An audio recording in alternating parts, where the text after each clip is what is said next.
नमस्कार दोस्तों, आपका पुनः स्वागत है आपके अपने चैनल वन थॉट में।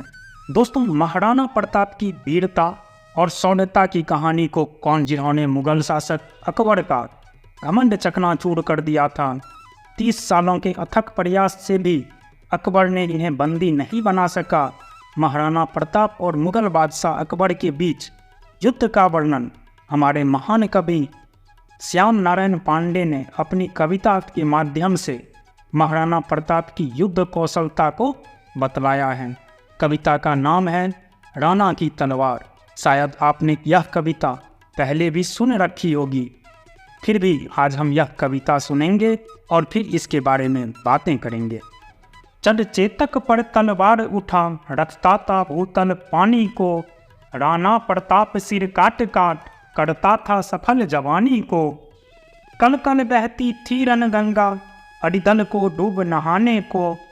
तलवार वीर की नौ बनी, चटपट उस पार लगाने को। बैरी दल को ललकार गिरी, वह नागिन सी फुफकार गिरी। था शोर मौत से बचो बचो, तलवार गिरी। पैदल ऐदल गजदल में, छप छप करती वह निकल गई। क्षण कहाँ गई कुछ पता ना फिर, देखो चमचम वह निकल गई। क्षण इधर गई क्षण उधर गई, क्षण बड़ी बाढ़ सी उतर गई। था प्रलय चमकती जिधर गई, क्षण शोर हो गया किधर गई। लहराती थी सिर काट काट, बल खाती थी वो पाट पाट। बिखराती अवयव बाट बाट, तनती थी लोह चाट चाट। क्षण भीषण हलचल मचा मचा, राणा कर की तलवार बढ़ी। था शोर रक्त पीने को या, रणचंडी जीव पसार बढ़ी। दोस्तों, इस कविता में कवि महोदय कहते हैं, जब राणा प्रताप युद्ध भूमि में तलवार उठाकर घोड़े चेतक पर सवार होकर रणभूमि में युद्ध करते थे तो ऐसा प्रतीत होता था जैसे मानो प्रलय मची हो।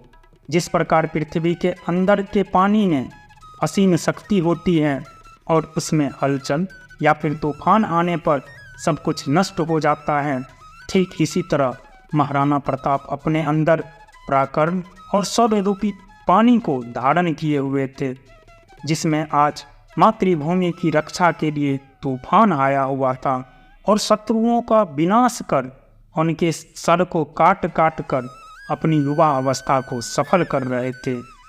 उनका यह अद्भुत रूप देखकर उनके सैनिक भी कई गुना उत्साह से युद्ध कर रहे थे। कवि कहते हैं, रणभूमि में कल कल की ध्वनि गूंज रही थी। ऐसा प्रतीत होता था कि शत्रु सेना उस पर डूबने के तट पर था। राणा की तलवार ने 9 रूपी धारण कर लिया था, जो युद्ध की नदियों में बहते हुए शत्रु दल को अति शीघ्रता से पार लगा रहा था, अर्थात शत्रु का विनाश हो रहा था।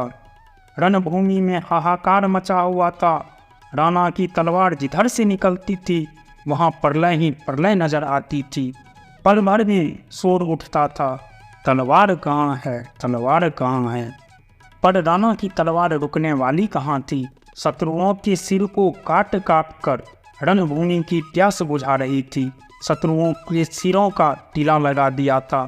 रणभूमि में शत्रुओं के अंग के टुकड़े टुकड़े बिखरे पड़े थे। राणा की तलवार लहराते हुए लहू पीकर चाट कर तन कर आगे बढ़ रही थी। ऐसा प्रतीत होता था कि मानो तलवार नहीं, रणचंडी काली अपनी जीभ निकालकर रक्त पीने का प्रयास कर रही है। दोस्तों, इस कविता में कवि श्याम नारायण पांडे ने बहुत अच्छे ढंग से राणा की तलवार की व्याख्या की है। दोस्तों, हमारे मातृभूमि में बहुत ही बड़े बड़े योद्धा हुए जो सब। अगर आप ऐसी वीडियो देखना चाहते हैं तो वीडियो पे लाइक, कमेंट, शेयर और चैनल को सब्सक्राइब जरूर कर लें ताकि मुझे मोटिवेशन मिलता रहे। मिलते हैं नेक्स्ट वीडियो में। Thank you.